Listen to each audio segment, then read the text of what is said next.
अब example 1.6, consider the charges q, q and minus q placed at the vertices of an equilateral triangle as shown in the figure.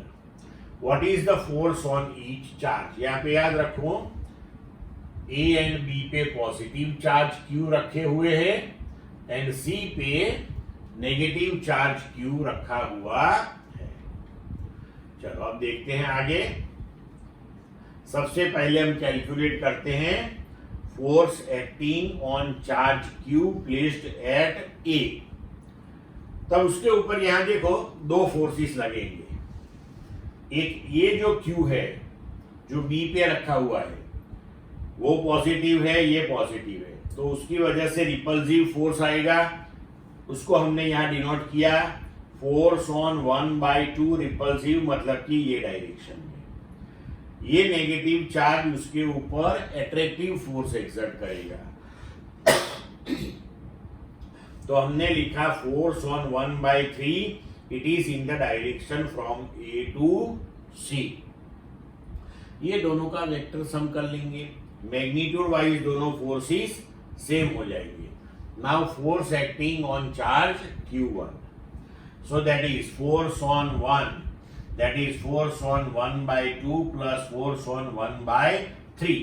अब magnitude wise force on 1/2 and force on 1/3 same है, that is KQ² upon L² and say that is F। अब resultant force on F1 that is magnitude of F12 plus F13। So हमने आगे जैसे discuss किया under root F1² plus F13² plus 2F12 F13 cos theta raise to 1/2। लेकिन magnitude wise ये सब forces same है, तो अगेन ऐसा हो गया कि F² plus F² plus 2F² cos 120 raise to 1/2। तो इसका रिजल्टेंट अब सेम F ही हो जाएगा जैसे आगे डिस्कस किया हमने। और ये रिजल्टेंट फोर्स ये दोनों के बीच में आएगा एग्जैक्टली, क्योंकि दोनों मैग्नीट्यूड वाइज सेम है।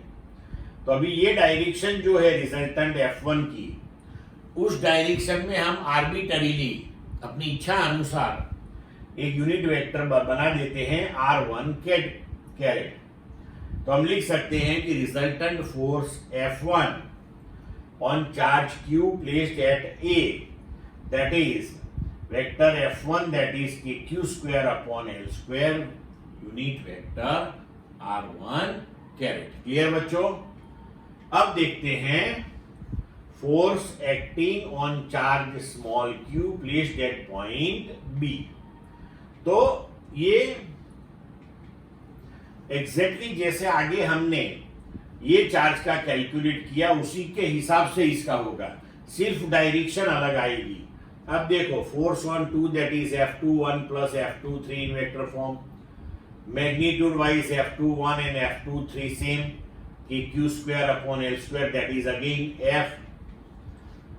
Now magnitude F2 that is magnitude F21 plus magnitude F23, so again we can write under root F21² plus F23² प्लस 2 F21 plus F23 cos theta. अब यहां भी एंगल 120 का है, तो रिजल्टेंट अपना आंसर आएगा F सेम 1। सो हम लिख सकते हैं अगेन यहाँ पे resultant force F2 that is KQ² upon L²। अब इसकी डायरेक्शन ये दोनों के बीच में आएगी एग्जैक्टली, तो उस डायरेक्शन में हम आर्बिटरीली एक यूनिट वेक्टर R2 लेते हैं। So we can write KQ² upon L² R2 caret. अब कैलकुलेट करते हैं force acting on charge Q3 इसके ऊपर।